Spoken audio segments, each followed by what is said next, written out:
now Biden's president. It still says on his campaign website, that never got taken down, right? That he wants there to be this public health insurance option. Kamala Harris, who said at one point that she agreed with Bernie about Medicare for all, is the vice president. A lot of these other people are, Pete Buttigieg, said he wanted at least Medicare for all who wanted, and like he's in the cabinet. There are all these people who are back to being senators.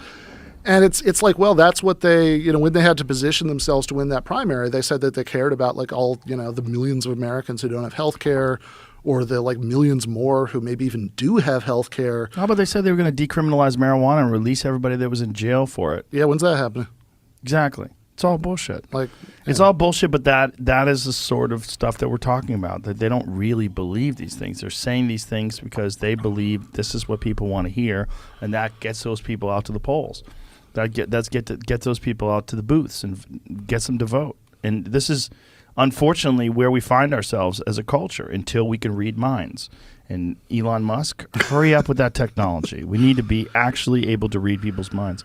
So yeah, I don't know that I want Elon to be able to read my mind. You're going to read his mind too, though. And you're going to see, oh my God.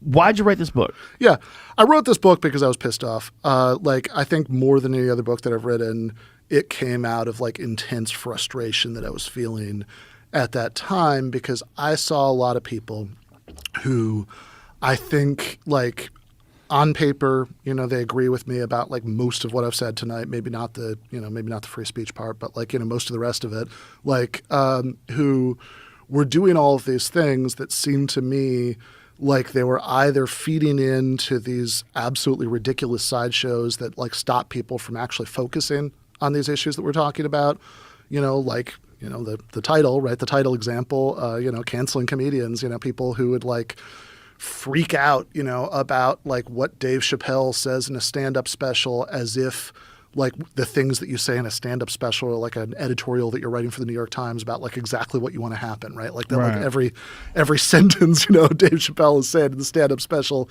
is literally what he thinks.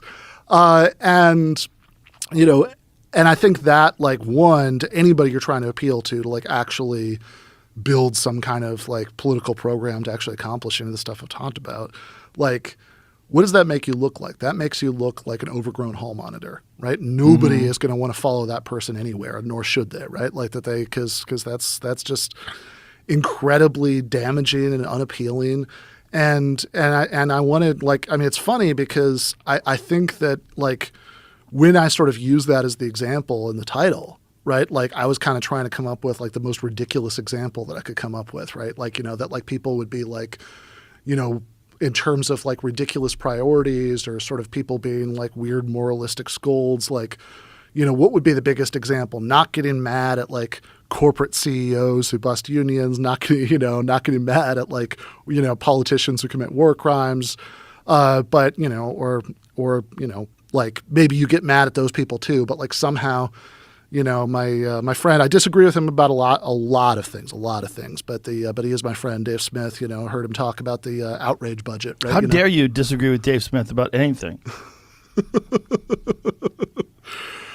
Well, I'm pretty sure that he disagrees with a whole lot of things you agreed with that I said earlier. But no, Dave's awesome. I'm just joking. Yeah. But no, I mean, like, but I think he is a good guy, and he's, I've been on his show several times, and he has well thought out perspectives. Yeah, he has. You may agree or may not agree, but you can see where he's coming from. Yeah, I can see where he's coming from, and the other thing that I really respect about him is that I think that like a lot of libertarians, like even though they'll like agree on paper, like that, like with we shouldn't be fighting these wars, we should like.